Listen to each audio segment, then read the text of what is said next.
Hi guys, this week's task is building this overhead ceiling storage for my garage. Purchased it from Home Depot. Pretty self-explanatory. It's about 32 inches by 96 inches. So the tools that you need, basically, your stud finder, the measuring tape, and I bought these magnetic tools, magnetic sticky stick that I use to help me identify where my my studs, my joists are, and then from there I know where to plug it. Well, I know. So in conjunction with this, I'm using my stud finder. So these help me determine where the screws are on the stud and kind of help me locate where the studs are. And obviously you need a good drill. You need to have your nuts for drilling, and obviously for driving everything into the wall. So I got Craftsman here. I got a Black & Decker stud finder, and I have measuring tape and Craftsman nuts here. So, and these are particularly important. I would highly recommend these. Just unless you're really good at finding studs or joists in your ceiling, then I'd recommend these. They save you a lifetime of having to trace your studs. So far, I've been able to install the rails that are where everything is going to hang off of. As you can see, all the markings on the wall. Struggled finding the joists, but once I found them, what you have to know is that they go in one direction. So for me, they are parallel to the wall of the garage, so they're going straight. So measure that distance. So I have my hangings here where everything is going to hang from for the storage, and then 2 on that side, 2 on this side, and then basically make sure that distance between the 2 can cover up to 32 inches.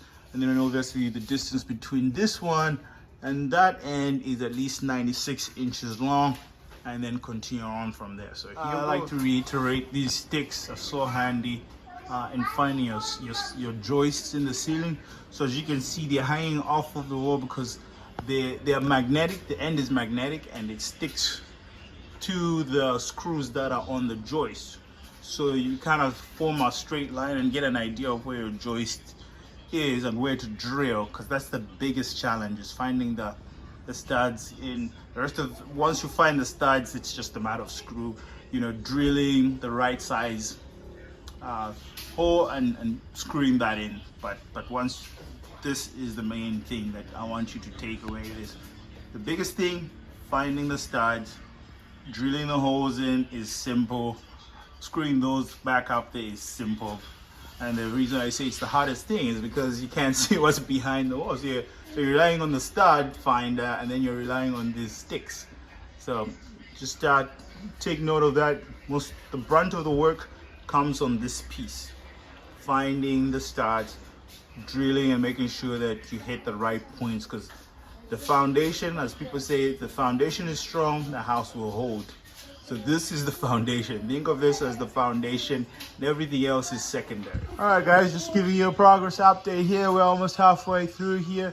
Got all the rails that are screwing into the ceiling secured, and now we've got the extensions that are going from the rails in the ceiling down. And then we've got these other pieces that are going to go onto these rails to extend them further. So it's going to be a lot taller than that. So you will see extra rails coming down from those that are hanging right now. As you can see, we've added those extensions. Now this is a lot longer. We got long ones, extensions. You can adjust the height to move down. All you have to do is unscrew the nuts and go from there. All right, so got these rails connected up with this connection. So up stable, down stable. Now we're gonna have the ones that connect the two from one end to the other. These are the rails that are going to go on either side. As you can tell, this is gonna form one rail. So we're gonna put these together like that. I'll put that together, screw those together, and make sure they can fit. I think it has to go, this one goes on top. But yeah, so you get the idea. So these are the length, goes on the side, and we're gonna work on that and then hang. So one trick to getting this thing onto the rack, I would highly recommend, do not screw these together until you have it hanging off of the rack.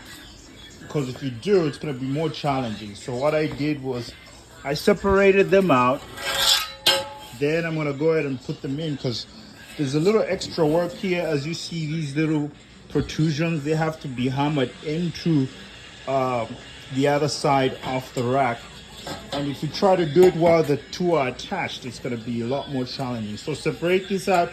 Get one side, each side of this rail onto the rack first before you attach them together. This is what I'm talking about right now.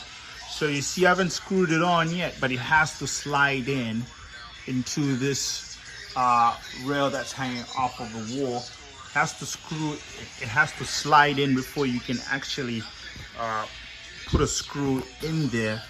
And so it's a lot more challenging when you try to do this prior, try to do this with this rail attached to the other end. So step by step, do this, then come back and do this other side with the other rail, and then attach the two here. All right, so this side of the rail is in, still needs to be attached. So I'm coming to this other side. I've got my other rail. Let me flip it over, and now I gotta do this side.